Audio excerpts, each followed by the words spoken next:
Hi, and this is me, Jennifer Valentine Miller, on the Jennifer Valentine Miller Show at PRZFM 109.2. And just a short while ago, we heard a presentation from one of the founders of Grenfell Athletic Football Club, celebrating or remembering 55 months on from the devastating Grenfell fire disaster. And that football team was created to bring hope out of adversity which took place in West London in the United Kingdom. So the Bible cares about the righteousness of the earnest, and that includes those who pay their rent and mortgages with the intention of feeling secure. Many people will dispute the cost-effective measures taken by property developers, which resulted in many people losing their lives because of the poor cladding at the Grenfell Tower. God's word is not passive and suggestive, but through his act of speaking, God does create. And through his words, God created the universe. And through his word, he preached to the lost and those who are now saved. So when the scriptures are obeyed and the good societies and structures are formed, God is pleased about this. Once the Israelites were rescued from Egypt, God did not leave them alone to work out how to live. He gave them 10 commandments and examples of how these commandments should be treated. It can be found in Exodus 19:23. Now looking at these commands, you see God's righteous nature throughout. If you attack your father or your mother, your servant or your slave, or a pregnant woman, causing the child to be injured, then justice must be done, as it says in Exodus 21. While in the Old Testament we see clearly God establishing a righteous society for the Israelites to live in the New Testament we see God establish good structures for the church. And one example of this good structure can be found in 1 Timothy 5. Firstly, children are called to look after their elderly parents, and secondly, the church is called to look after widows if they have no children to take care of them. The safety, protection, and care of the vulnerable matters to God. This means the church should establish who is vulnerable within their midst and seek to care for them.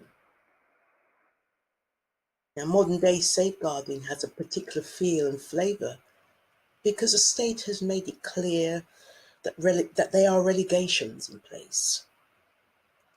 But as we have seen, protecting and caring for the vulnerable is not a new idea. Justice is central to God, and so, as his image bearers, it is central for us as followers of Christ. There should be an aim to build structures and ensure the vulnerable are looked after and that the strong cannot oppress the weak.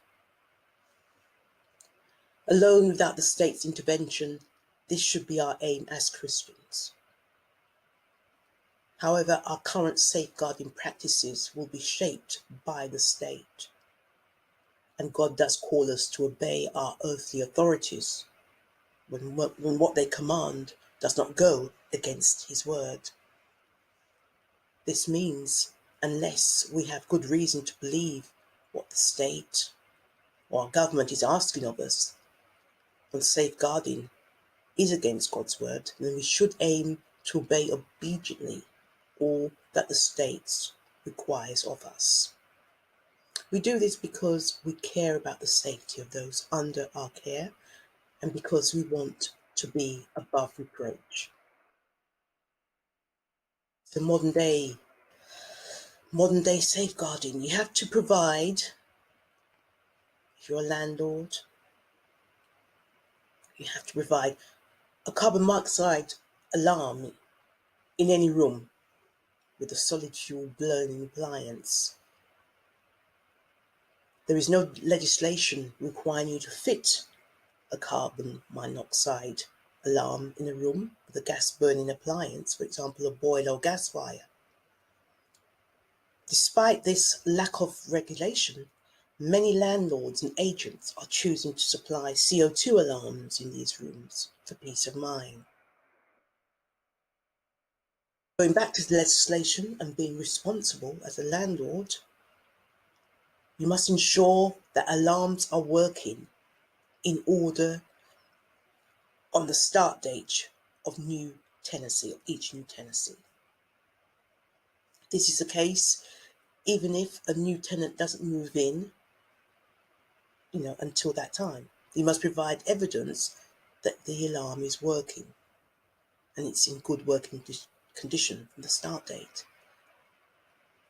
An ideal way of doing this as a landlord is via inventory check in the procedure.